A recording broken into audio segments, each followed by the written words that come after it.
Amen. Amen. Gandang umaga po muli. At today, ating sineselebrate ang 122 years ng Philippines of independence. No po? At sa lahat po ng ating mga kababayan, no po, Happy Independence Day po sa ating lahat. Po. Alalahanin natin yung ginawang paninindigan ng ating mga ninuno dito sa Pilipinas, ng mga bayani, na kung saan they lay down their hearts and their life, no po, kaya tayo ay nag-enjoy ng independence ngayon. So makikita natin, lahat po, yung labor, yung ating pagpapagal, hindi po yan mawawala ng halaga sa Panginoon. Amen. So sa umaga pong ito, let's first pray and dumulog tayo sa ating Panginoon. Father God, thank you so much, O Lord, sa umagang ito. Muli, ang katapatan mo sa aming buhay ay aming muling nararanasan, Lord. Thank you so much sa victory, O Lord, ng iyong mga salita sa aming mga buhay, O Lord. Salamat po, O Lord, sa mensahe na aming tatanggapin sa umagang ito. Nawa, O Lord, ang iyong gagamitin, O Lord, ang iyong servant, O Lord. Anoint your servant, Lord. Itago mo po ako sa iyong likuran. Tanging ang iyong imahe at ang salita ang aming makita. Lord, marami pong salamat sa lahat po ng nakikinig, Panginoon. Bless them, O Lord. Open their hearts, touch their hearts, O Lord. Turn their hearts. Hayaan pong ma-enjoy ng bawat isa, O Lord, ang iyong presensya sa umagang ito. Maraming salamat, O Lord, sa iyong katapatan sa aming buhay. In Jesus' name, Amen. Amen. Amen. Amen. Mga kapatid, ang ating pong pag-uusapan sa umagang ito ay kung last Wednesday, ang pinag-usapan po natin ay tungkol kay Abraham. Ngayon po ay, kay Isaac. Ano po? Ang ating pag-uusapan ngayon ay isa sa anak ni Isaac. Ano po? Which is Jacob. Ano po? So, life of Jacob. Jacob has a twin brother, Esau. Ano po? Nung time na, as we mentioned dun sa previous nating teaching, si Isaac at si Rebecca ay nag-antay ng ilang taon? 20 years. 20 years. Nag-antay sila ng 20 years. The same with Abraham and Sarah. 20 to 25 years. Dito po sa buhay ni Jacob, which is chosen by God, makikita po natin yung buhay natin sa buhay ni Jacob. Po, makikita natin yung buhay natin sa buhay ni Jacob. Po. At sa buhay ni Jacob, makikita natin yung down, up, down, up, down, up. Ito po. Pero alam niyo po, diyan natin makikita ang katapatan ng Panginoon sa ating buhay. Ito po. Okay? So, muli, welcome po tayo, mga first-timer, mga kaibigan, no po, mga kamag-anak, no po, church members, our pastors, no? Maraming salamat, ay patuloy na pinapalakas ng Panginoon, ano po. At yung atin dyan, ano po, yung ating pong mga minamahal na pastor sa Oriental Mindoro, si Reverend Ver, Pastora Jonah, Pastora Diday, ano po? Pastora Merla ng Nauhan, ano po? And God bless sa lahat ng gawain natin dyan. Sa ating mga leader dyan, sa ating evangelist kay Sister Leia, ano po? Kabusdan, ano po? At sa lahat po ng youth leaders dyan sa napaka-dynamic ng youth leaders natin dyan. At saka yung music ministry din po dyan, ano po? At sa mga kaibigan po nating pastors sa Mindoro at sa buong bansa, ano po. Sa Parañaque, si Pastor Gabi at si Sister Marivic, at sa atin po, syempre sila Pastor Edgar and Pastora Chat, Pastora Chic at Pastor Alvi, at syempre ang ating pong tumatayong magulang sa ating iglesia, si Reverend Stella and Bishop Leo L. Bedanya Jr. Siya po ang ating senior pastor dito sa Jesus Be Lifted Up Church. Yan po. So ito pong live streaming na to, ang intention po nito mga kapatid ay to really equip our fellow Filipino and yung ating pong mga kaibigan, no, all over the world about the Word of God po. Sabi po ay ang greatest tragedy daw po sa ating buhay ay hindi daw po yung ma-meet natin o ma-encounter natin yung death. Ulitin ko po. The greatest tragedy is not that man encounter death in his life, but a life without a purpose. Ito po. At sabi nga po ni Mark Twain, no po, he is one of the best, no po, writer na na-produce ng United States, no, ng US, humorous, no.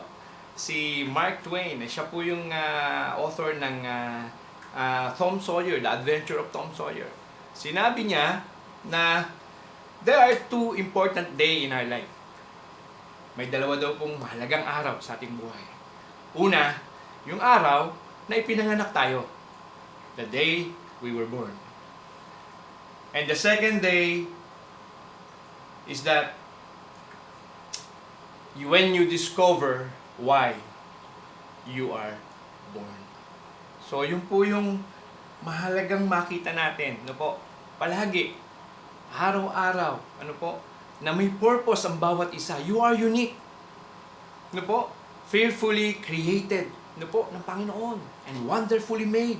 No po? Kaya nga po, ang tao po, ginawa po tayo ng Panginoon in His image. At binigyan niya tayo ng dominion. No po? Leadership. No? Rulership. No? He wants us to expand, to accelerate. He wants us to be somebody that will leave legacy on the next generation. Yun ang plano sa atin ng Panginoon. Kaya siya po napakatapat. Napakatapat ng ating Panginoon, no? Dito sa tatlong henerasyon na ating napag-usapan na, no? And as introduction, I want to bring you, join with me sa Ecclesiastes 3:1. Sabi ko sa Ecclesiastes 3:1, sa Tagalog ay mangangaral, no po. To everything there is a season. To everything there is a season. And a time to every purpose under heaven. May season po talaga, mga kapatid. We have to be aware. Magulang, ikaw man ay empleyado, ikaw man ay businessman, anak ka man ngayon, no po? Soon you will be an employee and you will have your own family. Alam niyo po, mahalaga na maintindihan natin yung kahalagahan ng season at ng purpose. Naalala niyo po yung old song, no? Medyo old na talaga to. No po? The title of that song is Father and Son, na kinanta ni Cat Steven. Sabi ni Cat Steven doon sa kanta niyang yon, for you will still be here tomorrow. For you will still be here tomorrow, but your dreams may not. May season po kasi, mga kapatid. Maaaring nandito ka, pero yung pangarap mo wala na. Because you missed the season and the purpose. Yan po yung pag-uusapan natin ngayon at kung gaano katapat ang Panginoon sa buhay ng bawat isa sa atin. Opo. Let us not lose heart, no, to pursue the purpose of God in our heart, in our life. Opo. So basahin po natin, mga kapatid. Ito po yung text natin, Genesis 32. Kung mapapansin niyo po, binabaybay natin yung buong Genesis. Ano po? Nag-umpisa tayo kay Noah, kay Jacob, Abraham, and then Isaac, and then ngayon Jacob. Ano po? Kay Job pala, sorry. Job, tapos Abraham, tapos Isaac, then now Jacob. So, doon sa mga, kung nasusubaybayan niyo po, dyan sa buhay ng mga taong yan, palaging may pangako, may instruction ng Panginoon, at mayroong assurance ng Panginoon at merong fulfillment, may empowerment sa atin ng Panginoon. Palaging may ganun ang Panginoon sa atin. Now, hanggang ngayon po ba ginagawa yan sa atin ng Panginoon? Opo.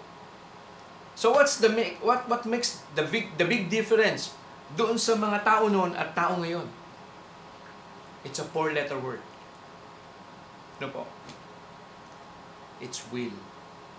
Napakataas ng will ng tao ngayon. Sobrang widely liberal ang ating pag-iisip. Alam niyo po, naalala ko, let me just tell you a story, ano po, na nawawala ngayon na hindi na natin napapansin. Alam niyo po, noong araw, pag nasa harap ka ng hapagkainan, una, pag tinawag ka, you have to be there.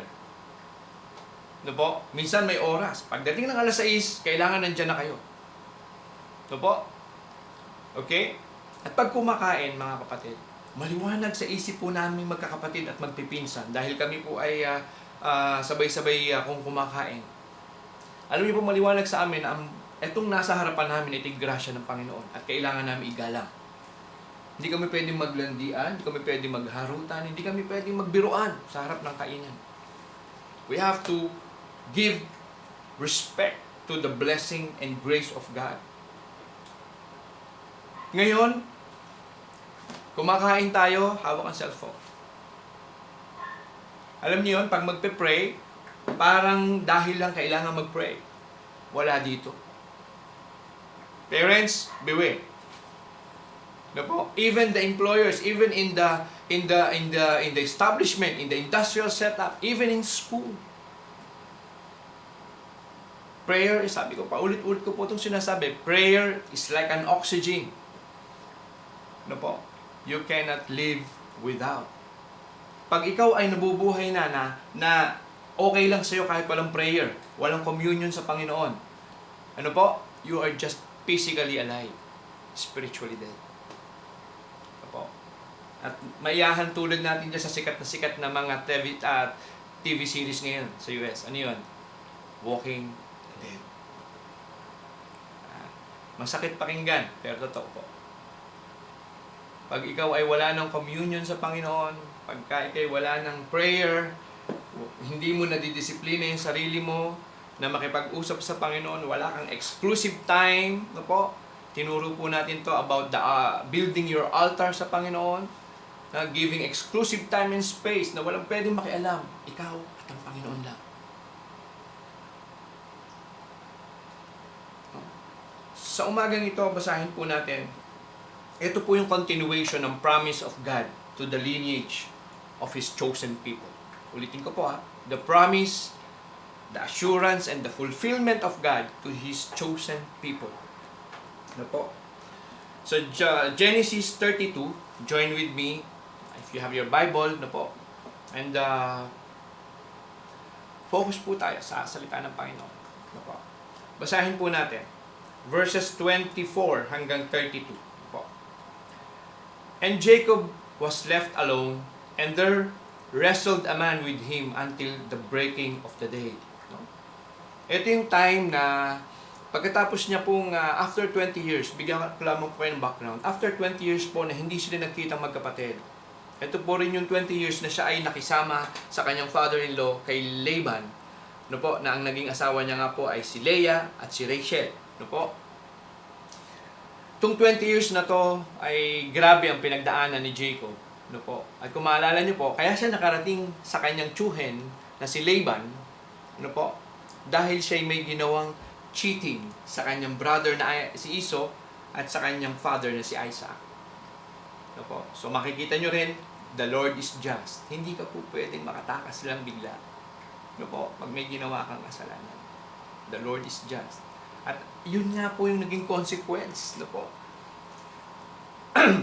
Nakipagkasundo siya kay Laban, no? Na kanyang tsuhin. 7 years I will serve to you in exchange of marrying your daughter Rachel. Pero anong nangyari? No? Na-deceive siya. No po? At nakipagkasundo siya ulit na I want to marry really the daughter, the Rachel, no? Yung daughter mo na si Rachel. Okay, sige. No? And out of that 20 years, sabi niya, ilang beses mo akong dinaya? Ilang beses mo akong dinaya sa hatian? Ilang beses mo akong dinaya, binago ang aking sahod? Okay? So kung mapansin niyo po, ito yung pinagdaanan ni Jacob for the last 20 years. At dumating din yung point na kailangan niya ng harapin dahil sinabihan siya ng Panginoon, bumalik ka na sa iyong pinagmulan, doon sa iyong pamilya. Ano po? Sa iyong ama na si Isaac. Syempre, yung lahat ng pinagdaanan mo, Lahat ng cheating, lahat ng sins, babalikan mo lahat yan. Alam niyo po, ang magandang illustration dito ay yung game na Tetris o yung, alam niyo po yung Tetris, it's an old game, no? Pero you can search it. It's like may mga bar, either straight bar or horizontal bar o minsan L, no po. Malalaglag yan, kailangan you have to be quick thinker and decision maker para makabuo ka ng isang line. Ano po? Pag nailagay mo ang L, syempre hindi mo na malalagyan yon. Meron kang vacuum, meron diyang space. Alam niyo po, parang ganyan ang scene. Kahit sa buhay, nakakausad ka, nakakascore ka ng nakakascore. May score ka, pero may hole ka dito, may butas. No? Ito yung vacuum ng life mo. Ayan yung scene. Ganyan po yung nangyari kay Jacob. Pero alam niyo po, maganda kay Jacob, inihanda niya yung sarili niya. Natuto siyang makinig. Ano po? Natuto siyang makinig. At makikita nyo rin po dito, nung time na, babalik ko lang po kayo ng konti, nung time na siya ay nagkamali sa kanyang, nagkaroon siya ng sin, na chinit niya, nag-cheat siya sa kanyang tatay at sa kanyang kapatid na si Esau. No? Many of us think, na nung siya'y nagkamali, tumakas siyang bigla. Hindi po ganoon ang storya. Hindi po ganoon, mga kapatid. Tingnan niyo po, ang gusto kong makita niyo dito, yung gentleness ng ama niya, which is the Isaac. Dumating sa point, between 5 to 10 years. Isipin nyo 5 to 10 years pa. Doon sa ginawa niyang pag-cheat, panloloko, doon sa kanyang kapatid at sa kanyang ama. Namumblema yung kanyang ina, na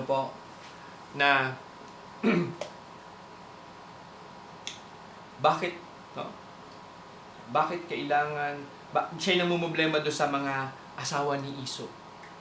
Kaya sabi niya, kinumbinsi niya si Isaac, sabi ni Rachel kay Isaac, Rebecca kay Isaac, sabi niya,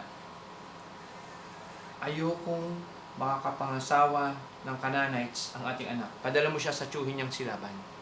Pero in the back of her mind, gusto niya ring mailayo kay Esau dahil binabalak ni Esau patayin ang kanyang kapatid once na namatay na ang kanyang ama na si Isaac. Okay? Ito yung storya niyan. Pero tingnan niyo po ang tatay. Tingnan niyo po si Isaac. Ano po? Binless niya pa rin. Binless niya pa rin si Jacob. Ano po? Bago siya umalis. Binless.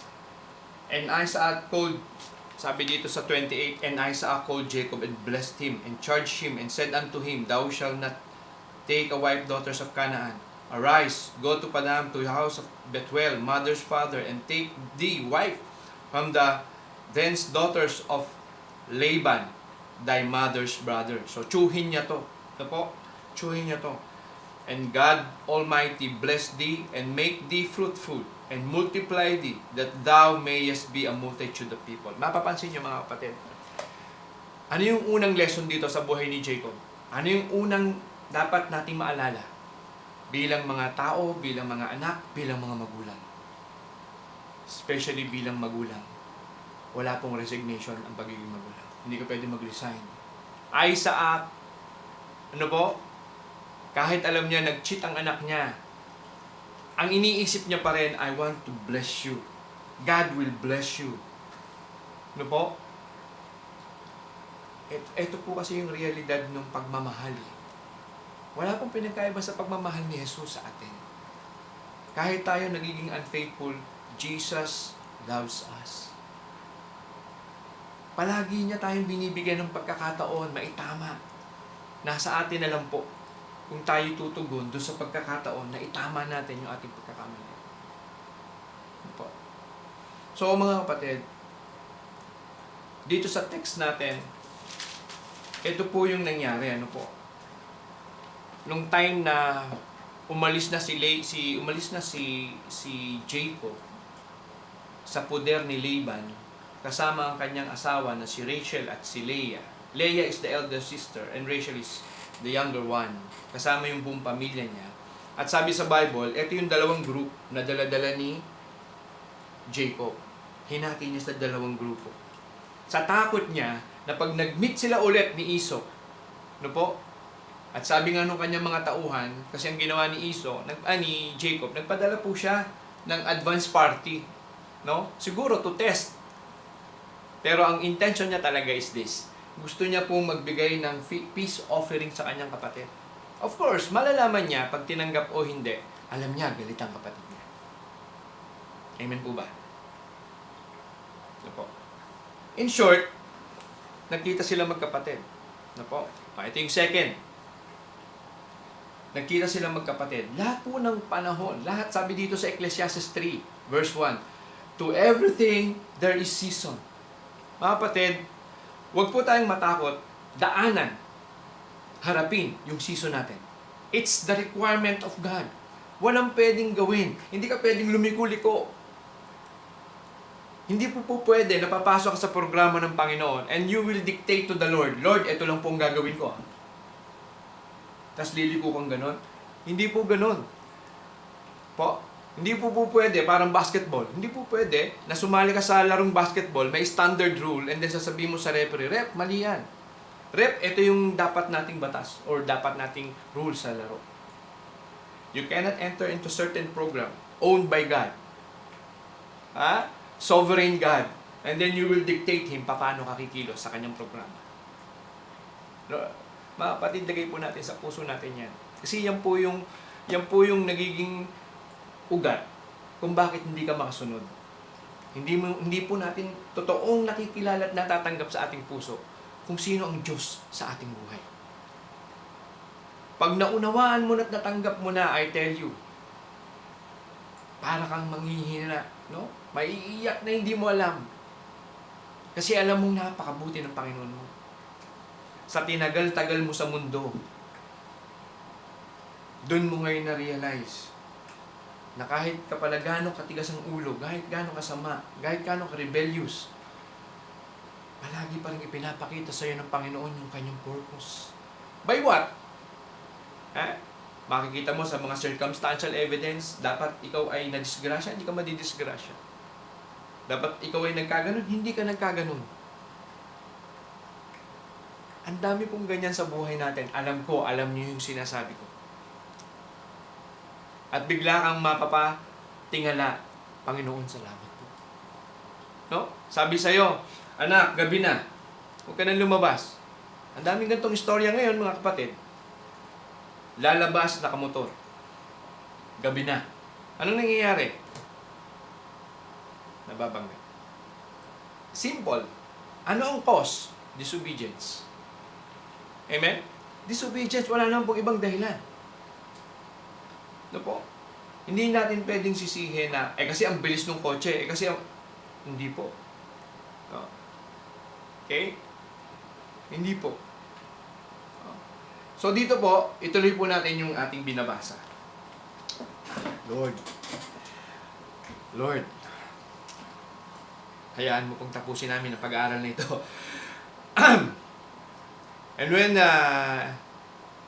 until the breaking of the day, and sa verse, ano po tayo Genesis 32, verse 24, and Jacob was left alone, naiwan siya. Ito yung time na pinatawid niya yung dalawang, yung pamilya niya at saka yung mga tauhan niya sa kabila, pati yung mga ari-arian. Naiwan siya sa kabila, sa Japo. Ano po? And Jacob was left alone, and there wrestled man with him until the breaking of the day. And when he saw that he prevailed not against him, he touched the hollow of his thigh. Yun daw pong duksungan ng ating, ano ba to? Tadyang. Ano po? And break it. No? Sabi dito, touched the hollow of his thigh, and the hollow of Jacob's thigh was out of joint. No? Natanggal daw yung joint. Nahiwalay, na-dislocate. Yeah, that's the right word. Na-dislocate. Joint and wrestled with him. Nakita nyo mga kapatid na-dislocate na, but Jacob didn't stop. He wrestled. No? 26, and he said, let me go. Sabi nung isang tao na nakikipagbuno kay Jacob. No? For the day is breaketh. And he said, I will not let go thee. Hindi kita papabayaang makatakas. Sabi ni Jacob, hindi ko papabayaang makaalis ka dito hanggang di mo ako binibless. Except thou bless me. In short, mga kapatid, kilala ni Jacob kung sino yung hawak-hawak niya at kinakapitan niya na mahigpit. No? Alam niya kung sino yung pagkabuno niya nung gabing yun. And 27, and he said unto him, what is thy name? Sabi nung tao kay Jacob. Sagot si Jacob, Jacob. And he said, thy name shall be called no more Jacob, but Israel. For as a prince hast thou power with God and with men, and hast prevailed. Nakipag-struggle ka, nakipagbuno ka sa Diyos at sa tao. Kung mapapansin nyo, ang dami nyo pong nabuno eh. Binuno niya yung buhay niya, ang dami niyang struggle sa buhay niya. And eventually, sa Diyos. No po? And you prevail. Amen? 29, and Jacob asked him and said, tell me, I pray thee, pagtatasal kita thy name. And he said, wherefore is that thou dost ask after my name? And he blessed him there. Hindi mo na kailangan malaman ang aking pangalan. And I will bless. Binless kita ngayon. Alam mong binless ka. Ito And Jacob called the name of the place Peniel, for I have seen God face to face. And my life is preserved. Yan, alam niya na.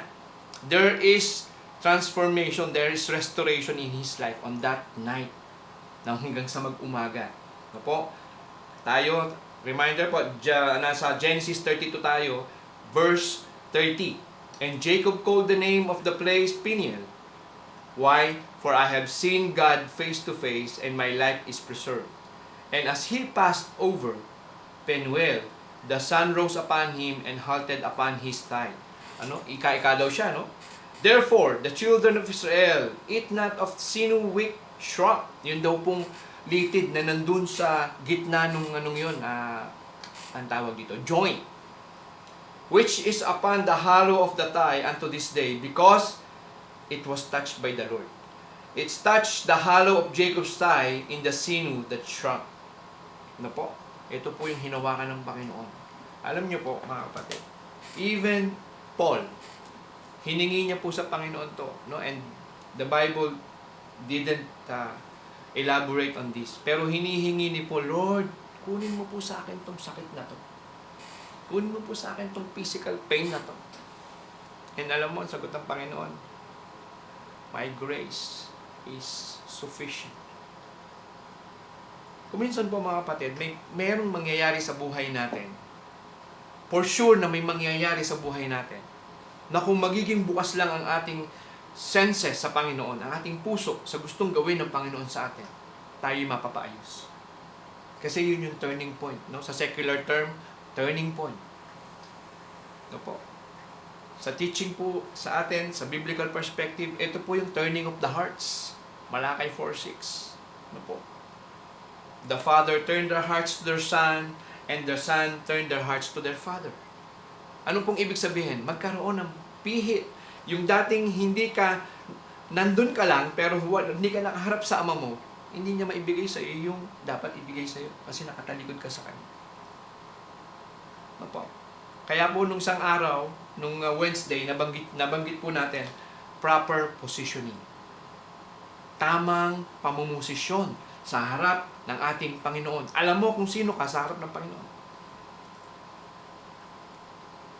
Gusto mo maging tama sa buhay? Hayaan mo pong itama ka ng Panginoon. Magpakumbaba tayo sa Panginoon, makinig tayo sa Kanyang salita at sa mga taong ipinapadala niya sa atin. Meron po talagang ibibigay ang Panginoon upang tayo'y ilapit sa Kanya. May taong ipapadala upang ikaw ay makakilala sa Panginoon. No po? At ako po ay nagpapasalamat. Ano po? Ang dami ko po, ako'y napalapit po sa mga pastors dito at sa ibang bansa na kung saan talagang ako'y naalagaan nila. Ano po? Nung po ako nagtrabaho sa Qatar, mag-asawa na si Pastor Engineer Pare Celso Kamat and Annabel Kamat. Ano po? Ang church po namin sa Qatar, ang pangalan po ay TGCGM, The Great Commission Global Ministry. No po? At sabi ko nga po, na-testify ko na po ito sa inyo, mukhang hindi pa convinced ang Panginoon na ako'y nagbago na. Ibinalik niya ako sa Middle East, sa Saudi naman. At ito nga po yung naging church naman sa Saudi, JCPP, Jesus Christ Prince of Peace. Ano po? Okay.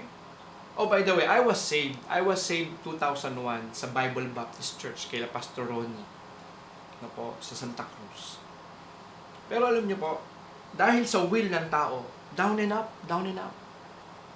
Hindi ka makadiretso until such time na magkaroon ka na ng surrendered heart. Submissiveness, obedience, and faithfulness. No?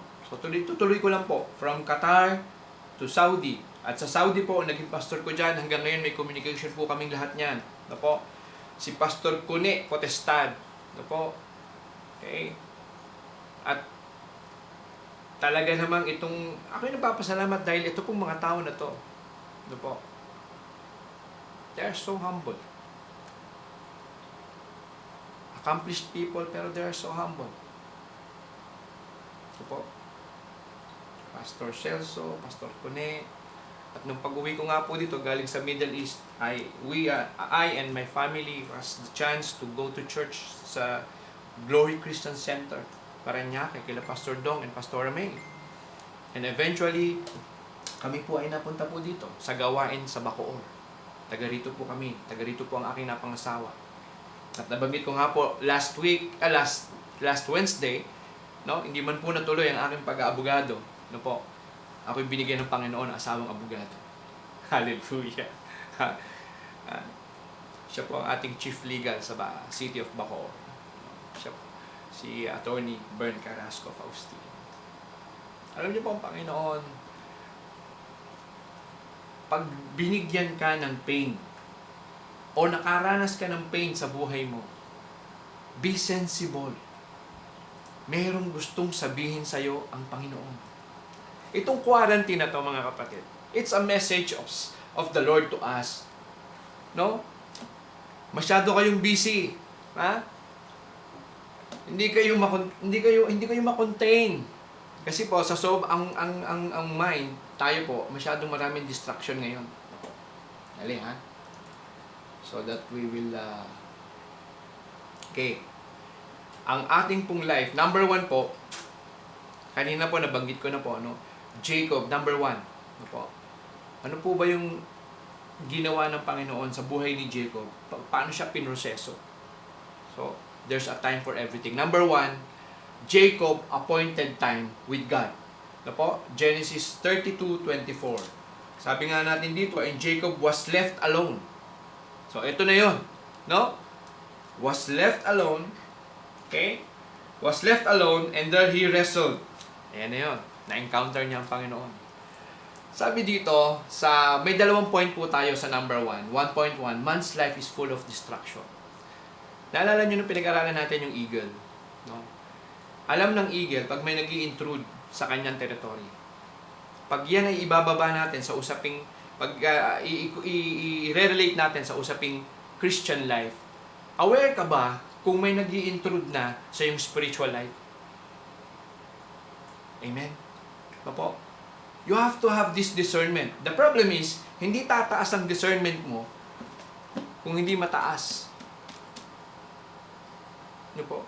Ang iyong knowledge, ang iyong communion sa salita ng Panginoon. Bakit? Wala kang pagkukunan ng standard. Kaya hindi ka makapag-discern. Wala kang standard. Standard meaning, ano ba ang patakaran? Ano ba ang turo ng Bible tungkol dito? Ano ba ang turo ng Bible tungkol sa panliligaw? Ano ba ang turo ng Bible tungkol sa pagiging empleyado? Ano ba ang turo ng Bible tungkol sa pagbili ng lupa? Ano ba ang... Yeah, even in the Bible. Dahil dito naman talaga galing lahat yan. Civil law, property law. Oh. We will be amazed. And then point 2, hindi po pwede, mga kapatid, na sa iyong appointed time, hindi ka pwedeng hindi iproseso ng Panginoon. May pain process. At yung pain process, mga kapatid, hindi mo pwedeng i-shortcut. No? It will purify you, no? By the grace of God. Kung walang iba, you have to go to that process, to that appointed time. No? Meron ka talagang season of encounter sa Panginoon. And you cannot you cannot do away without it. No. If you wither away, don't expect something great will happen. No po.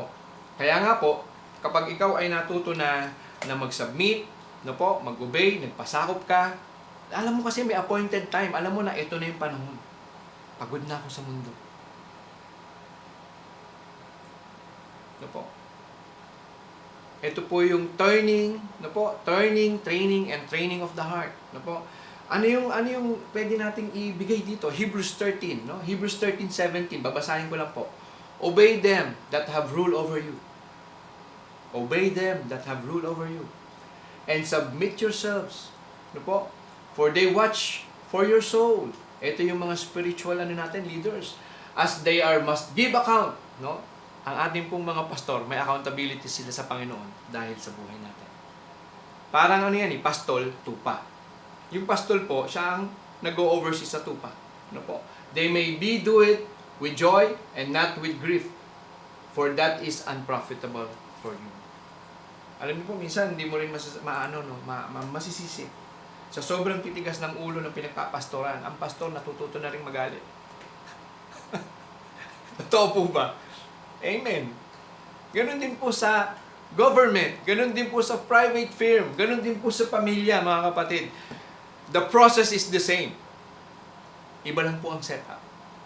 Palaging merong standard, may obedience. May ibibigay sa yung pamantayan at kailangan mo sundin. Palaging ganon. In all aspect of our life. In all aspect of our life. And then, number 2. Jacob brokenness by God. Point number 2. Jacob brokenness by our God. Dadating po talaga sa point natin, mga kapatid, na ikaw ay ilalagay sa isang sitwasyon ng buhay mo, nabanggit ko na po ito, na walang pwedeng makialam para hanguin ka dyan sa pinagkakalagyan mo yan. Sometimes we call it bottom line or rock bottom. Sorry.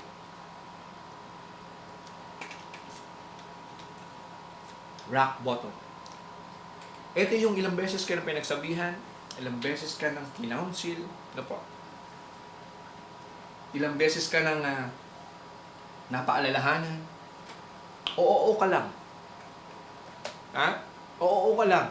Pero paglabas mo po ng church, yung paring will mo ang gagawin mo. Amen po ba? Ito po yung narinig ko na po itong no? Nag-altar call. Tumayo ka. Nagpa-pray. No? Tumba. No? Nilay hands. Tumba. Slain. Paglabas ng church, punta sa barkada, tumba uli. Ba't kaya? Lasing. Alam niyo po, hindi mo ka pwedeng, hindi pwede, no? You cannot serve God and Mammon. You cannot serve two masters. Unless you really surrender yourself sincerely to God, with humbleness in spirit, with a teachable heart, then transformation will come. Dito sa nangyari kay Jacob, pinakita niya na, Jacob, kahit may physical strength ka, I can only touch the hollow of your joint. Tanggal. Pak! Bali! Right? So, ano ibig sabihin? Kahit anong palag ang gawin natin, the purpose of the Lord will prevail. The purpose of the Lord will prevail. Ano po? Sabi dito sa Proverbs 16:9, the Lord made everything for His own purpose. Proverbs 16:9. Sulat po natin. Ano po? Ano pa? Proverbs 16:9. Sa Proverbs 16:4 pala. Proverbs 16:4, the Lord made everything for His own purpose. And then, pagdating sa Proverbs 16:9, sabi niya, a man's heart deviseth his way. But the Lord directed his steps. Ang Panginoon ang magsasabi kung paano mo yan gagawin. Ano po? So kay Jacob, ganito ang nangyari, na kailangan niyang mabroken. Makita niya na, kung mapapansin nyo, umalis siya kay Laban, no? at siya'y sumusunod sa Panginoon dahil pinauuwi siya sa kanila. Pero kailangan niyang harapin ang kanyang kapatid. Hindi po ba nagdasal si Jacob, Lord, ikaw ang nangako sa akin. Sabi ni Jacob, Panginoon, ikaw ang nangako sa akin that you will protect thee, you will be with thee. Now, alam ko, galit sa akin ang kapatid ko. Please, Lord, I'm afraid. Sinabi ni Jacob, inamin niya na siya'y natatakot. Honesty. Transparency sa Panginoon. Wala naman tayong may tatago sa Panginoon, mga kapatid. Wala po. Now, number 3. Jacob is intentional with God. Paano niya pinakita yung intentional? Di ba sabi niya, hindi kita bibitawan hanggang di mo ako binabless. Maliwanag sa isip niya. I will not let thee go except thou bless me.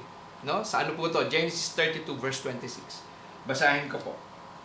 And he said, let me go. Sabi nung taong nakikipagbuno sa kanya. For the day breaketh. And he said, I will not let thee go except thou bless me. No? Tinatanong niya, ano bang pangalan mo? Hindi mo na kailangan malaman ng pangalan ko, sabi ng kabuno niya. No po? And binless siya. No po? So, mga kapatid, sa ating buhay, gusto mong magkaroon ng direksyon, it should be intentional. Hindi mo pwedeng sabihin na gusto kong sumunod sa Panginoon. Pero ayaw mo makinig sa Kanya at ayaw mong kumilos patungo sa Kanya. Hindi po pwede. So po, you have to be intentional. No? Sabi po, ang pagiging intentional, mga kapatid, may mga inner dynamics na kailangan mangyari. Pag sinabi ko pong inner dynamics, ito po yung hindi nakikita ng ibang tao na nangyayari sa loob mo. Kaya kung minsan po, alam nyo, may ginagawa ka dahil sa inner dynamics, sa healing ng grasya ng Panginoon sa buhay mo, hindi ka na maintindihan ng kaibigan mo. Hindi naman ganyan si Wate eh. Hindi naman ganyan si Wate. Grabing mag-inom yan. Ha? Pero pag nung time na lang, nagsasabi ka na pare, juice na lang sa akin. Pare, kape na lang sa akin. Minsan makakarinig ka pa. Naalala ko nung bago pa lang ako talagang struggle yun. No? Sasabihin sa'yo ng tropa mo, pare, baka langgamin ka na. Nakakatatlong juice ka na. Pero praise God, no? Praise God. Kasi lahat to ay kasama sa training. Kasama to sa proseso ng Panginoon. No po? But I thank God, alam nyo, the relationship, the friendship was preserved. No po? The relationship and the friendship was preserved. No po? Ito po yung mga kaibigan ko at kinalakihan ko at kababata ko, no po? Sa Laguna. Kami po yung anak na magkakabarkada at kaming mga anak naman na anak na magkakabarkada, naging magkakabarkada rin po kami. At ang pangalan po ng aming samahan doon, it started as a basketball team. No? Basketball team na puro away. Basketball team na 14 years old kami, nababarangay na kami. No po? Sa pakikipag-away. Basketball team na ang coach din namin mainitin ang ulo. No? Basketball team na dumating sa point na na-realize po namin na magtino na tayo. Ang pangalan po ng aming group doon ay GK7. Dati pong pangalan niyan, alam niyo po, Gene Calamansi 7 na. Kaya GK7. Pero nung time na kami magpapamilya na, gusto na namin magseryoso sa buhay. Sabi namin, nag-usap-usap pa kami magkakaibigan, pare, nakakahiya sa mga anak natin pag ang pangalan pa rin natin ay GK7. Gene Calamansi 7 na. Baguhin natin. Ano? Great Knights of 7. Ano yung great? Great Knights, meaning cavalier ka. Great Knights of 7. And we believe, on that time kasi, we believe na 7 is the number of God. Great Knights of God. Yan. So, may ano po eh, may kailangang mangyari. No, hindi mo pwedeng skip, no po. Hindi mo pwedeng skip. Na kung minsan akala nyo hindi na kayo ano yun, akala nyo wala na. Pero tingnan nyo po, heart testing kasi yun eh. Heart testing na kung saan ikaw mismo sa sarili mo, no po, maaamin mo na nagkamali ako, no? I have mistakes. No? At itong mga plano kong to para mabago ang buhay ko, kailangan ko itong mapagplanuhan at ma-execute. Naririnig po namin habang kami tumatagal at kami magtatapos na ng mga time na yon. Alam niyo po, yung mga tao doon sa amin, proud sa grupo namin. Kasi bakit? Kahit daw po kami minsan nakikita nagiinom sa kalye, naglalaro, para kaming border sa mga bahay namin. Kasi maghapon maglalaro ng basketball. Dumating po sa punto namin na kaming lahat ay nakatapos na mag-aaral.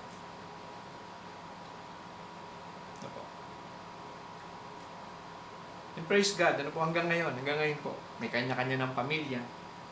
May mga struggle, of course. Lahat tayo may struggle, mga kapatid. Pero, ang nakikita ko po dito kasi, lahat po tayo ipuproseso ng Panginoon. Lahat tayo bibigyan ng tsansa ng Panginoon. Ito po. At panghuli po, Jacob, number 4. Jacob transformed by God. Ulitin ko lamang po, yung number 1, Jacob appointed time with God. Lahat tayo may appointed time, may season to encounter God. Number 2, Jacob brokenness with God o by God. Po? Ang brokenness, sabi sa Bible, para yan yung buto ng corn. Na hanggat hindi nahuhulog sa lupa at hindi siya namamatay doon at nabobroken, hindi siya tutubot mabubunga. Ganyan din po tayo. Kailangan mo munang mabroken ka for you to die in yourself. Die in what? In your will. Na kung saan ipapaubaya mo kumilos ang Holy Spirit sa'yo. Hindi na your will, but thy will. The same how Jesus Christ submit to God in the Garden of Gethsemane. Lord, sabi niya, Ama, kung po pwede lamang po, pwede niyo po bang ilampas sa akin ang kopa na ito? O ang cup na ito? Pero Panginoon, ang iyong will ang masunod. Thy will be done. Po? So, dito sa Jacob transform, sabi dito, thy name shall be called no more Jacob, but Israel. Amen. Dito po yan sa Genesis 32:28. Po? And he said, sabi dito sa Genesis, and he said, thy name shall be called no more Jacob, but Israel. For as a prince hast thou power with God and with men, and hast prevailed. Amen. Po? Ang ibig sabihin ng Israel is Prince of God. Hallelujah. And siguro po mga kapatid, nagtatanong kayo, the legacy of this name hanggang ngayon po ay nandun sa Jerusalem, sa Israel. It really happens. Amen? And Jacob asked him and said, tell me, I pray thee. Sabi niya kanina. Ngayon po mga kapatid, ano yung learning dito? Ang learning dito mga kapatid, when God said so, He said so. Pag sinabi kong itatawid kita sa Jordan, itatawid kita. Pag sinabi kong itatawid kita from Egypt, patungong promised land, itatawid kita. Pag sinabi ng Panginoon, binago ko na ang pangalan mo, you are a new creation. Nakita ko ang puso. Kasi ang Panginoon po, mga kapatid, nabanggit ko na rin po ito sa previous teaching. Ginawa niya kay Noah, kay Abraham, kay Job, kay Abraham, kay Isaac, at ngayon kay Jacob. Ano po yung proseso ng Panginoon? Inihahanda palagi ng Panginoon ang puso mo. Palagi niyang titingnan ano ang capacity ng iyong puso na sumunod. Then when you are okay, kapag handa ka na, doon kanya itatransform. Siya pa rin ang masusunod. He will direct your steps. Amen? So ngayon po mga kapatid, sa umagang ito, siguro kung may mga kaibigan po tayo, God touches you, the Spirit wants to, there's throbbing inside, meron pong kayong nararamdaman na, Lord, I want to know you. I want to accept you in my life. Pagod na po ako sa mundo, Panginoon. Pagod na rin po akong basta magtiwala sa tao, Panginoon. Teach me your ways, O Lord. Inaanyayahan ko po, sumabay po kayo sa ating panalangin at ariin niyo po na ang panalangin ito ay sa atin. Po. Sige po tayo yumuko at dumulog sa Panginoon sa isang acceptance prayer na ito. Father God, we thank you for this message, O Lord. Panginoon, naunawaan ko po na ang bawat tao ay may appointed time sa Panginoon. Katulad ng buhay ni Jacob. Na kailangan ang bawat tao makaranas ng brokenness, O Lord, upang humarap sa iyo ng walang pag-aalinlangan. Lord, sa umagang ito, naiintindihan ko po ang mga bagay na ito. At nais ko po kayong anyayahan sa aking buhay, sa aking puso. Sa lahat ng aking pagkakasala, Panginoon, sa lahat ng aking pagkukulang, kasalanan, O Lord, wala nang ako'y magkaisip hanggang ngayon. Panginoon, buong puso po akong humihingi ng tawad sa iyo. Linisin mo ako, Panginoon. Linisin mo po ako. Sabi mo po sa iyong salita, Panginoon, kahit ganong kapula ang aking kasalanan, kaya mo itong paputiin ang katulad ng isang niyebe. Lord, alam ko sa isang salita mo lang, Panginoon, kaya mo pong baguhin ang aking buhay. Kaya mo pong linisin ang aking puso. Panginoon, sa umagang ito, binibigay ko po sa iyo ang aking puso. Isinusuko ko po ang aking buhay. Ikaw na po ang aking Diyos at tagapagligtas at Panginoon ng aking buhay. Consume me, O Lord. Tanggalin mo yung aking will, O Lord. Tanggalin mo po sa akin, O Lord, yung pagiging matigas ng ulo ko.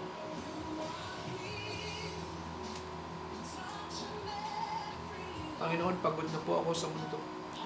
Nais ko pong maramdaman, Panginoon, ang kagaanan ng buhay na nasa iyo. Oh, hallelujah. Thank you so much, Lord. Salamat po, Panginoon, sa iyong regalong buhay sa akin. Buhay na walang hanggan. Maraming salamat po, Panginoon. Mga kapatid, ako na lamang po ang mananalangin.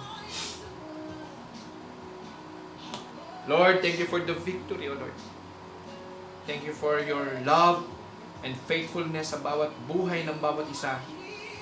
And we declare, O Lord, that kung paano mo po pinangako, kung paano mo tinupad ang iyong mga pangako kay Abraham, kay Isaac, kay Jacob, O Lord, we claim that promises in our lives today.